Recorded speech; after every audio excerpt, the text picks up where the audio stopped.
Hello guys, നമ്മൾ ഇന്നൊരു പുതിയ റെസിപ്പി വീഡിയോ ആയിട്ടാണ് വന്നേക്കണത്. ഇത് നമ്മൾ ഉണ്ടാക്കാൻ പോകുന്നത് ഒരു കക്ക റോസ്റ്റ് ആണ്. അപ്പൊ എല്ലാവർക്കും ഞങ്ങളുടെ വീഡിയോയിലേക്ക് സ്വാഗതം. അപ്പൊ നമ്മൾ കക്ക കിട്ടിയത് വൃത്തിയാക്കി കൊണ്ടിരിക്കുകയാണ്. കുറെ കക്ക ഉണ്ടായിരുന്നു, അതിന്റെ വേസ്റ്റ് കളഞ്ഞുകൊണ്ടിരിക്കുകയാണ്. ഇപ്പൊ ഈ വേസ്റ്റ് കളയണത് ഇത്തിരി നേരം പിടിച്ച പ്രോസസ്സാണ്. വൃത്തിയാക്കി എടുക്കാൻ നല്ല നേരം വേണം. ഇത് വേസ്റ്റ് കളയാണ്, ചില സൈഡിലൊന്നും ഇത് കളയില്ല എന്നാണ് പറഞ്ഞു കേട്ടേക്കണത്. നമ്മളിതിന്റെ വേസ്റ്റ് കളഞ്ഞിട്ടാണ് എടുക്കുന്നത്. അതാ നന്നായി വേസ്റ്റ് ഒക്കെ കളഞ്ഞ് ഓരോ കക്കയും വൃത്തിയാക്കി എടുക്കുകയാണ്. ഇത്തിരി ക്ഷമ വേണ്ട പരിപാടിയാണ്. പക്ഷെ ഇത് എടുത്ത് കളയുമ്പോൾ നമുക്ക് ഭയങ്കര സമാധാനമാണ്. ഇത് കഴിച്ച വയറുവേദന ഉണ്ടാവും എന്നൊക്കെയാണ് നമ്മുടെ അവിടെ പറയാം. അതാ വൃത്തിയാക്കി എടുത്ത് കഴുകിയെടുത്ത് ഒരു കിണ്ണം കക്ക നമുക്ക് കിട്ടിയിട്ടുണ്ട്. നമുക്കിനി റോസ്റ്റ് ഉണ്ടാക്കാൻ നോക്കാം. ഇനി ഇതിക്ക് ആവശ്യമായ സാധനങ്ങൾ നോക്കാം.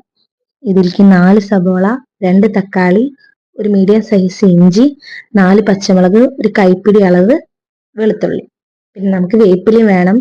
അതൊക്കെ നമ്മൾ വൃത്തിയാക്കി നന്നാക്കി എടുത്തിട്ടുണ്ട്. അപ്പൊ ഇതിലേക്കുള്ള ഇഞ്ചി ഉള്ളിയും ചതച്ചെടുത്തിട്ടുണ്ട്. ബാക്കി തക്കാളി, സവോളയും പച്ചമുളകൊക്കെ നമ്മൾ മുറിച്ചെടുത്തു.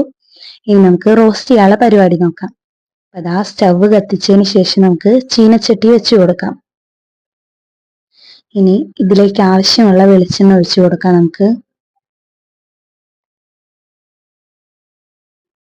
എണ്ണ ചൂടായി വന്നു തുടങ്ങുമ്പോഴേക്കും നമുക്ക് അരിഞ്ഞു വെച്ച സബോള മൊത്തം ഇട്ട് കൊടുക്കാം.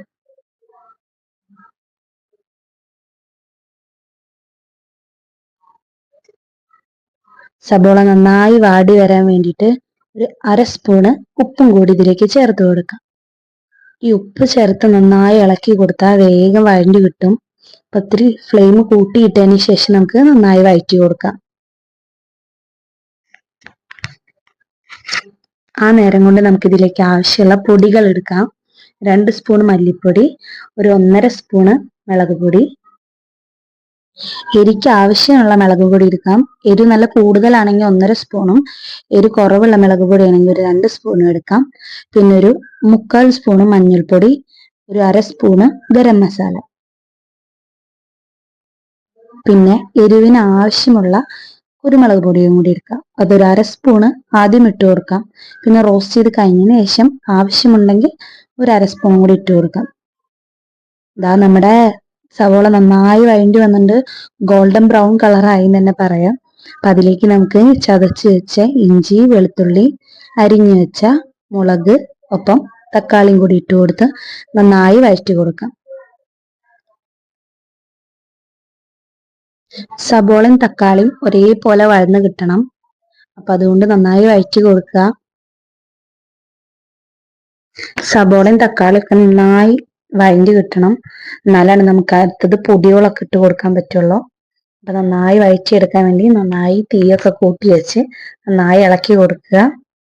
ഒരുവിധം നന്നായി വഴറ്റി വന്നിട്ടുണ്ട്. അതിലേക്ക് നമുക്കിനി പൊടികൾ ഇട്ട് കൊടുക്കാം. നമ്മൾ അളന്ന് മാറ്റി വെച്ച പൊടികളായ കുരുമുളക് പൊടി, മല്ലിപ്പൊടി, മുളക് പൊടി, മഞ്ഞൾപ്പൊടി, ഗരം മസാല എന്നിവ നമുക്ക് ഓരോന്നോരോന്നായിട്ട് ഇട്ട് കൊടുക്കാം.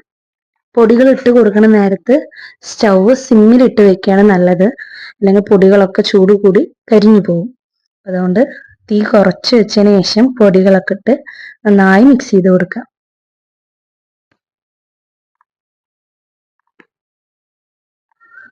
എല്ലാ പൊടികളും ഇട്ട് കൊടുത്തതിന് ശേഷം നന്നായി ഇളക്കി കൊടുക്കുക. അതിൻ്റെ ആ പൊടികളുടെ പച്ചമണവും മാറണം.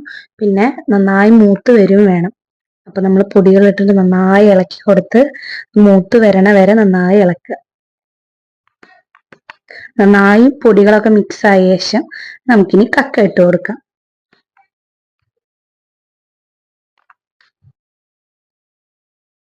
കക്ക മൊത്തം ഇട്ട് കൊടുത്തതിന് ശേഷം നന്നായി മിക്സ് ചെയ്യുക. നന്നായി മിക്സ് ചെയ്ത് എല്ലായിടത്തും എത്തിയതിന് ശേഷം നമുക്ക് ഇത് അടച്ചു വെച്ച് വേവിക്കണം. കക്കയില് നന്നായി വെള്ളമുള്ളതാണ്. അപ്പൊ അതുകൊണ്ട് നമുക്കിതിൽ കൂടുതൽ വെള്ളമൊന്നും ചേർക്കണ്ട. നന്നായി മിക്സ് ചെയ്തതിന് ശേഷം നമ്മൾ അടച്ചു വെച്ചാൽ മാത്രം മതി. അടച്ചു വെച്ച് വേവിക്കുന്നതിന് മുമ്പ് ഇതിലേക്ക് ആവശ്യത്തിന് ഉപ്പിടണം. നമ്മൾ വഴറ്റി വെക്കണ നേരത്ത് മാത്രമാണ് ഉപ്പ് ഇട്ടുണ്ടായിരുന്നുള്ളൂ. ഇതിൽ നമുക്കിനി ആവശ്യത്തിന് ഉപ്പും കൂടി ഇട്ടിട്ട് നന്നായി മിക്സ് ചെയ്ത് കൊടുക്കണം. ഒപ്പം കുരുമുളക് ആവശ്യമുള്ളവർക്ക് അതും ഇടാം. എന്നിട്ട് നമുക്ക് മല്ലിയിലൊക്കെ ഇട്ട് ഗാർണിഷ് ചെയ്യാം. നന്നായി മിക്സ് ചെയ്തതിന് ശേഷം സ്റ്റൗവൊക്കെ ഓഫ് ചെയ്ത് നമുക്കിത് ആ പ്ലേറ്റിലേക്ക് മാറ്റാം.